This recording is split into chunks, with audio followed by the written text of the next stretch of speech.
Hello and welcome to Big Money. In this episode, we look at an interesting investment option called as peer-to-peer lending. Peer-to-peer lending or P2P helps individuals to obtain loans directly from other individuals, cutting out the financial institution as the middleman. Experts say the websites that facilitate P2P lending have greatly increased its adoption as an alternative method of financing. P2P lending is also known as social lending or crowd lending. The platform has been in existence internationally from 2005 onwards, and it already has a host of competitors. So how does P2P work? P2P lending websites connect borrowers directly to lenders. Each P2P website sets the rates and the terms and enables the transaction. These sites have a wide range of interest rates based on the credit worthiness of the applicant. To begin with, an investor opens an account with one of the P2P sites. A sum of money is deposited. This money will be disbursed as loans. The loan applicant posts a financial profile that is assigned to a risk category. This will determine the interest rate the applicant will have to pay. The loan applicant can review offers and accept one. Some applicants break up their requests into smaller chunks and accept multiple offers. The money transfer and the monthly payments are handled through the P2P platform. The process is either entirely automated or lenders and borrowers can choose to bargain. I have with me a young entrepreneur who has tried his hand at P2P lending. Welcome to the show, Aditya. So I consider you as an expert on what's happening on this whole P2P platform. I know you've been sort of dabbling with it for some time.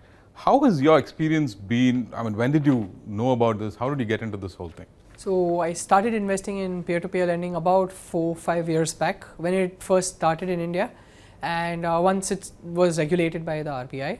My experience has been pretty good overall. I've got decent returns on whatever I've invested, and I think it's something that people would enjoy if they do it right. So Aditya, you said the experience has been good. So, I mean, can you explain it further? What do you mean by the experience has been good? How did you gain this experience? So I tried experimenting with quite a few peer-to-peer lending platforms. I started small with most of them with very small ticket sized investments. Then slowly as I gained confidence, I scaled up my investments. And as with any investment, your returns are equal to your experience. And of course, how easy was it to go about the entire thing? How hard was it to understand? How much time it took to learn and understand the product and gain the confidence. So overall I've seen good returns. That's why the experience has been great, and also it's been very easy to do it. You sit at home on a computer and you do it without having to call anyone or having to put in effort except for your intellectual effort. From your experience, who would you say has to be on this platform? Who is this platform for? When you're talking about lending and giving money, usually the perception is that people, serious investors who want to see good returns, they're the ones who are there in the NBFC sector or in any other lending or other platforms. In this peer-to-peer lending, who is this whole platform for? This is for anyone who's looking to invest in an asset.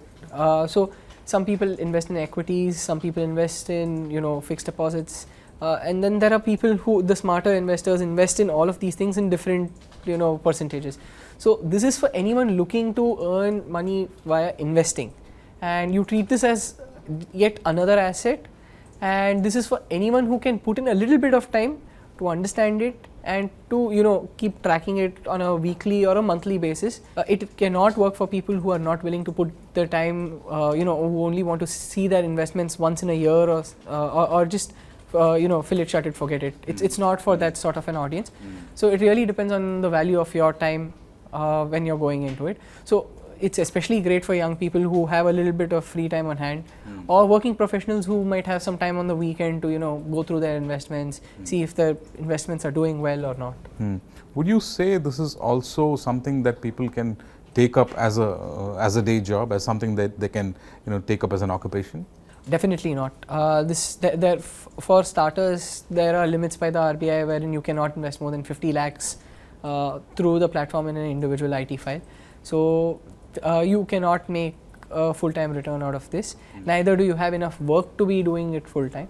That's definitely not going to work out. Okay, and so when you're talking about returns, and you already said you've seen some, your experience has been good to a certain extent. How would you say overall the experience has been in terms of returns, and also would you say it is worth, how much of an investment can be made from somebody's earning into this platform? So there are various platforms, probably over 10 or 20, and depending on the platform, depending on the product, the returns vary wildly between 12 and 30%. But as with any investments, the returns come with risks. So, but on an average, investing across platforms, I have seen returns between 12 and 16% for me. As soon as I start going over 16%, it starts tapering down, where the loss ratio is much higher. And what percentage of your portfolio can be on this? Most likely not more than 10-15%, because this is at the end of the day a riskier investment than most other more regulated investment fields, wherein there are professionals handling your investment. Here you are the professional handling your investment. You have a platform that gives you everything on a platter, but you have to choose, you have to use your intellect to choose what's the best way to go forward. So you're basically saying there are returns, there is money to be made, but don't go all out and try to make this as your only source of income. This just cannot be the only source of income, and if it's too good to be true, it's probably not true. So what are the various sites that exist in this space, and how do you figure out which is credible, which is not? Okay, so there are over 15-20 sites. All of them claim to be great sites, but then there are some larger sites like Lane Club, then Faircent, I2I Money, Monexo. So the best way to go about this is to invest. The smaller ticket size, you can invest really small amounts. Some of them have minimums of 500 rupees and 1000 rupees. Some of them have minimums of 5000 rupees. You take a few months to invest in them. You can find out just by investing through the platform how much money you're getting. Two, there are great online resources like Reddit and Quora, where a lot of people post reviews of how their investments went.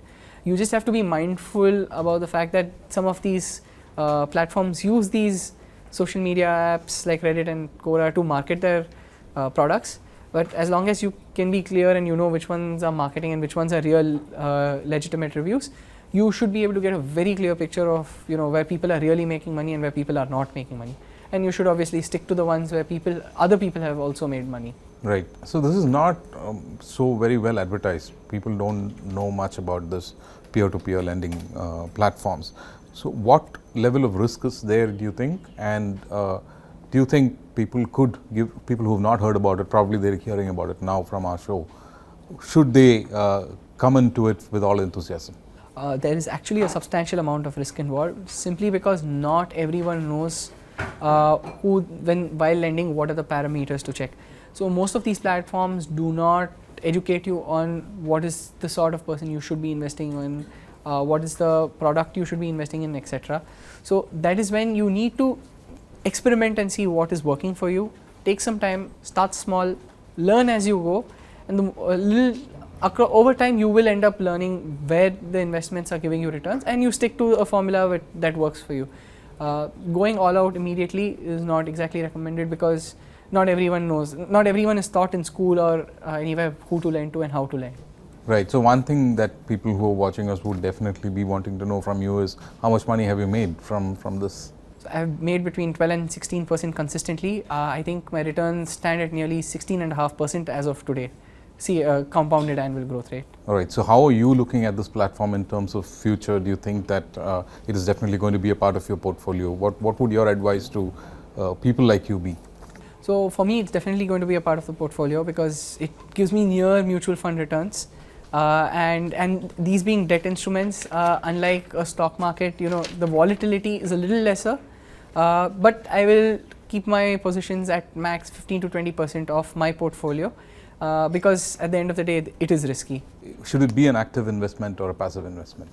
So this is an active investment product for sure, because it requires a time input, and only based on the time input your returns will be seen. So it is an active investment. All right. So thanks a lot, Aditya. Thanks for spending your time with us and explaining the platform and the various products it has in such a beautiful manner. So I'm sure people who listen to us would probably benefit by this. Thank you. Thank you for your time. Thank you so much, Prem. That's all we have for you on this show. We'll be back with another episode of Big Money very soon. Until then, please do subscribe to the Federal's YouTube channel for more such interesting episodes.